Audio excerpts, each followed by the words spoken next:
In today's Health Alert, an over-the-counter drug to reverse opioid overdoses will be on store shelves as early as next week, and this could make a huge impact here in Metro Detroit. Just yesterday, I was telling you about the massive amount of fentanyl that was seized by Warren police. The FDA approving Narcan earlier this year, allowing it to be sold without a prescription.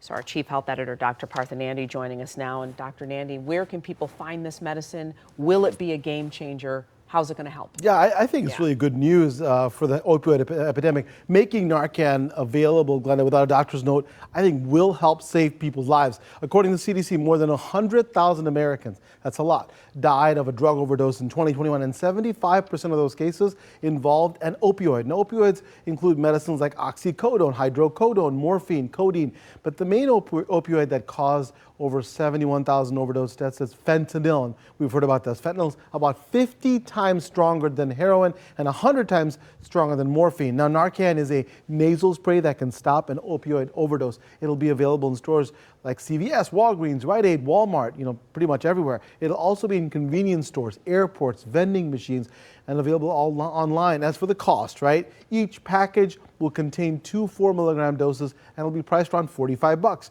Normally, insurance companies don't pay for products you can buy without a prescription. So if you can't afford this medication, I suggest getting in touch with local health departments, community centers. They may give it away free of charge because it saves lives. So it's packaged in 2s. Do we need both? And how can somebody recognize if it's an overdose to administer it? Yeah, important questions. First of all, Narcan is super fast and can save a life in just a few minutes, Glenda, but it needs to be given right away by spraying it into the nose. Usually 1 dose of Narcan is enough to stop an overdose. However, there are 2 doses in case a person doesn't respond after 2 or 3 minutes or if someone administers it incorrectly.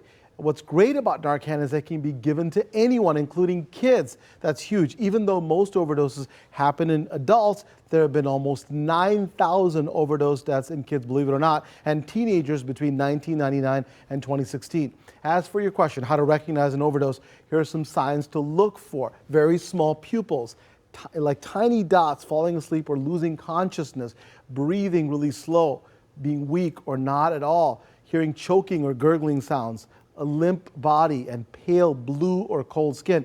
In my opinion, it's a really good idea for people to carry Narcan or keep it at home. The medicine is safe to use even if you're not sure if someone is overdosing or not. Overdose deaths are still a leading cause of injury-related deaths, and every day more than 150 Americans die from overdoses related to opioids. And I really think that Narcan can help lower these numbers. People think that, hey, it's not going to happen to my friend or my family. You just never know. It's that present in our community. And Narcan is a brand name, right, Doc? It's the nasal spray. Correct, right? exactly. Naloxone is what it is. That's exactly right. And so, but people understand the name brand, so we give it. But the main thing is that don't underestimate how important this could be to save someone's life. People run away sometimes and say, I don't want to be part of this, but you can save a life by being involved in administering Narcan. Wow, thanks a lot, Doc. Appreciate it. My pleasure, of course. If you have a question for the good doctor, you can email him at drnandi@askdrnandi.com or send it to us on Facebook or Twitter. We'll get it right to him.